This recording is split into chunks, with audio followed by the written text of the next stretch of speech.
I and a very small team are here at New Paradigm College, and one of the things that we're doing is we're developing a college over time. And in the near term, that the courses and the events and the lectures and the workshops that we have are centered on really one thing: regeneration. Regenerating ecology, regenerating economy, regenerating community. So this is where our education is focused, and actually started by bringing the goats into New Paradigm College, and I thought, wow, this is really great, a new idea. And somebody told me that goats used to mow the landscape here like 40 years ago. So I didn't know that. So back to the future, I guess. So what is an ecological economy? It's an economy that can live with the ecology, and an ecology that is improved by the economy. It's a circle. And I'll touch on both of those words. Ecology, basically we learn from living systems. And I'm showing this picture here because if you get a chance, when you leave, there are a number of photographs of this building. This building was built in the 1920s. There's a photograph that I think was probably circa 1930s, maybe early 40s, but the cars in the parking lot are definitely very old. And I looked at the building in that photo and I said, oh my gosh, the spiders are already on the building. So these are descendants of the spiders that were first here in this landscape. But the reason I bring this up is that when this building is illuminated at night by our modern electric lights, the midges from the lake and around are attracted to the lights, and apparently they land on the stucco and eventually they drop off. They have a very short life cycle, they die, and they end up being a little around the edge of that stucco. And these guys, it's not a duck, I'm sorry, but there's a flock of peacocks, and I always wondered why they were here. Well, this is not a species that is native to Lake County, but this is a species that now has decided to live here. It has found a source of food. Someone's waste, which is the dead bugs all around the edge of the building, have become the food for the peacocks. Now all I have to do is find what I'm going to do with their waste. And I really do have an answer for that too, in that we have a lot of ecological design education programs that are starting here. We hauled 2 truckloads of manure last weekend to do a demonstration area. And we learn from living systems in ecology by observing over time. We learn a number of things. We learn patterns, we learn energy flow, we learn relationships, and we learn what choices species make. These peacocks decided this was their spot. And part of it is they like to look in the window and see themselves. So I don't know what that's about. We adapt to a place and a place adapts to us. So in ecology, it really is, eco means home. So ecology is a study of home. It's cycles where waste equals food, and life creates conditions for life. And also in ecology, the problem is always an opportunity. So the problem we have all these bugs, the opportunity is for the birds that like them. The problem is the opportunity. We'll come back to that. Also we learned, and I was really glad that we had an opportunity to have Redbird come to one of our permaculture classes and share with us indigenous permaculture, what indigenous people have done for millennia on this landscape. And many, many years ago, they were stopped from doing this, but they used to burn the landscape because the landscape is crying out for that right now. So much so that it has taken us by force. So humans, I used to believe that if humans just went away, ecology would be just fine, and probably it would, but there's something called a keystone species, and in this area, the keystone species were actually the people. The people cared for the land. The people lit those fires and did many things on the landscape that allowed this landscape to thrive. So when we talk about ecology, we're talking about reciprocal relationships where the land gives and we give to the land. The lake gives and we give to the lake. It's a reciprocal relationship with positive feedback cycles and obviously negative feedback cycles as well. But everything is connected. So back to the problem is an opportunity. I think this map is probably one that we all are familiar with. They're more, this is actually from a 2018 map. I don't know if you remember Supervisor Jeff Smith. This is him wading through algae in the lake. So the feedback loop is saying that the model that we're using needs to change. Right? The model that we've been operating in this landscape, in this particular place, needs to change. Hello?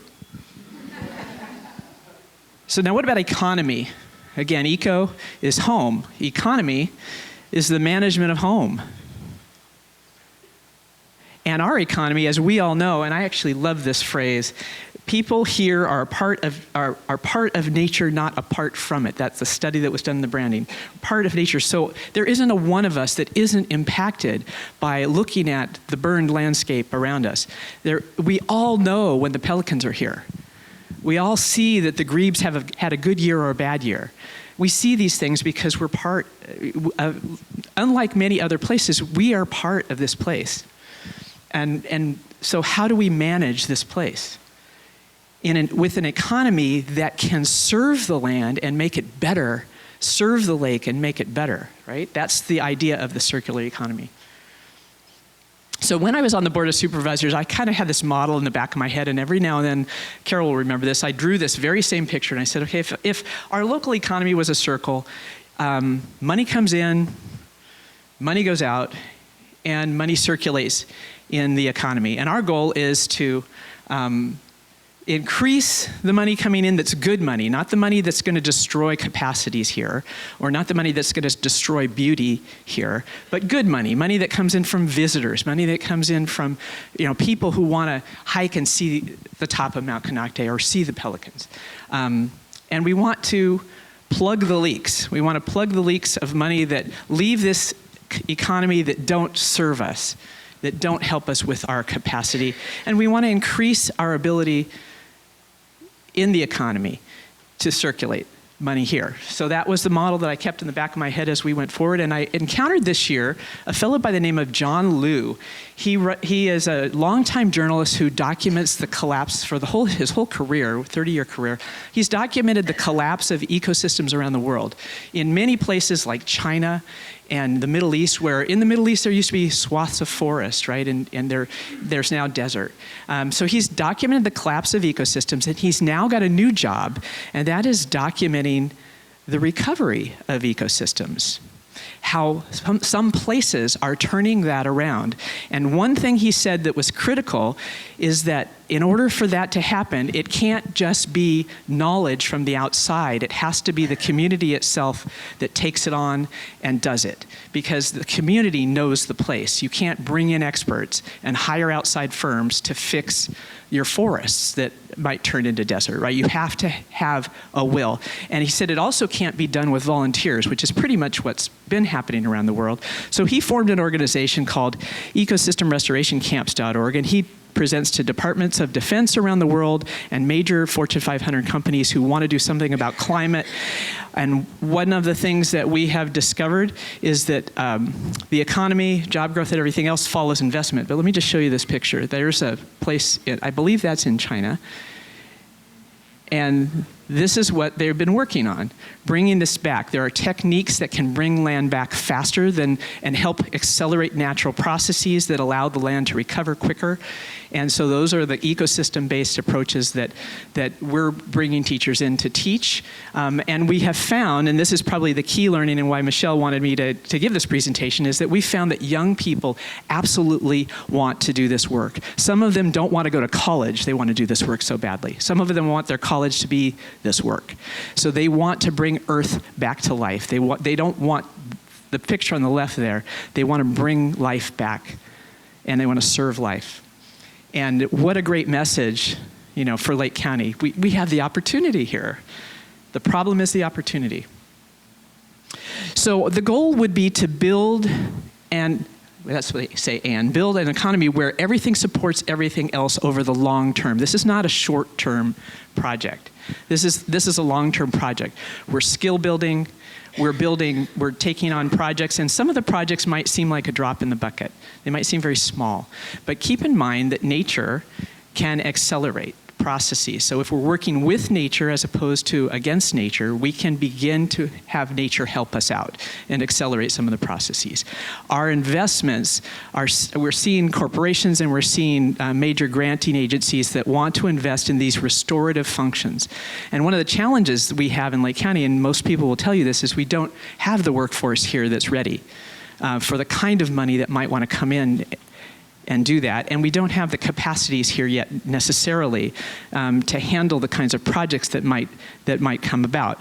So part of our goal at New Paradigm College is to really understand that and to begin to help our community learn what we need to learn and develop the skills we need to develop, but also to attract, and we already have actually attracted some young people from outside the area who want to do this kind of work with us. So over the long term, the three categories that we're really focused on and that create economy: ecosystem restoration, both forest and wetland health, because there are some of these ecosystems that haven't burned and don't need restoration, but they do need to be healthy, and a lot of material needs to come out of them in order for them to be healthy. We need to basically mimic fire, if not light fires, if they could be controlled burns, but forest and wetland health. And then we are ground zero for climate impacts, and climate impact mitigation looks a lot like rebuilding houses, figuring out how we prevent some of the things that can be caused by climate, with flooding, et cetera. So where is the money in this kind of economy? Well, some of the money comes from those who are interested. Whether you are really into climate work or not, it doesn't really matter. Ecosystem restoration is a great idea anyway. So the top solutions to climate, the top solutions to justice issues around the world, the top solutions to economic issues are often the same: ecosystem restoration, forest and wetland health. So again, rebuilding after loss.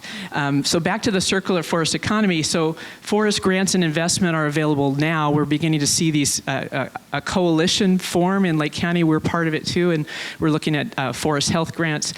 We just received a grant, of all places, from Pacific Gas and Electric Company. I said that really fast. For ecosystem restoration education. And we're developing a curriculum of ecosystem restoration education with that will go all the way to work in the chainsaws, because you need to know how to mimic fire in the landscape and improve the landscape without destroying the things that are going to give it health. And we need to educate students in eco-literacy so they know what they're looking at, so they know what a healthy ecosystem is and how to keep it a healthy ecosystem. We also have, Jim Steele is beginning to look, and we don't have a program in this regard yet, but we've been told by workforce development that there are massive numbers of jobs for heavy equipment operators who also have ecosystem sensitivity, and they can't find people with both skills. So we may be able to tack on ecosystem sensitivity training, or at least maybe it'll be a second job for people who are involved in heavy equipment operation. And that training for heavy equipment operation is now happening up at Shasta College. And so our hope is that we begin to use some of our eco-literacy curriculum and tack on to that, and also help people get that certification. But just real quickly, I want to point out that to keep the forest, thank you. Yeah, to keep the forest healthy, we need to do something with the waste that's generated from the work that comes from all the brush and everything that comes out of the forest. And products from that are not going to be manufactured in China. They're not going to be manufactured anywhere very far away. So if there are really good products that could use that waste, that's a source of economic health for us. And there are a number of products that I need to go relatively quickly to tell you about them, but forest biomass is a big problem in California, and so there's been a lot of research on what to do with forest biomass. And one example of forest biomass that was brought to my attention, and I'm not an expert in this technology, but there's something called cross-laminated timber that takes that really small diameter wood and makes it into a fire-resistant material that can literally replace concrete in some buildings. And there's a big market for it, and there's a particular market for it right here in California. So that's one of the studies that we're applying for a grant, and hopefully we'll be able to do that study right here in Lake County. And then forest products jobs are growing, logging jobs are dropping, but forest products wood manufacture jobs are growing. So that's a possibility for us. Finally, ecosystem restoration education. We are spending most of our energy in the next couple of years around this. And we have a number of students that have already begun taking the classes. And my final point is, when we restore ecosystems to health, something is happening to the human spirit as well. As we restore wetlands and as we restore forests, we are healing ourselves. And that we're seeing it time and again as students do the work. So thank you.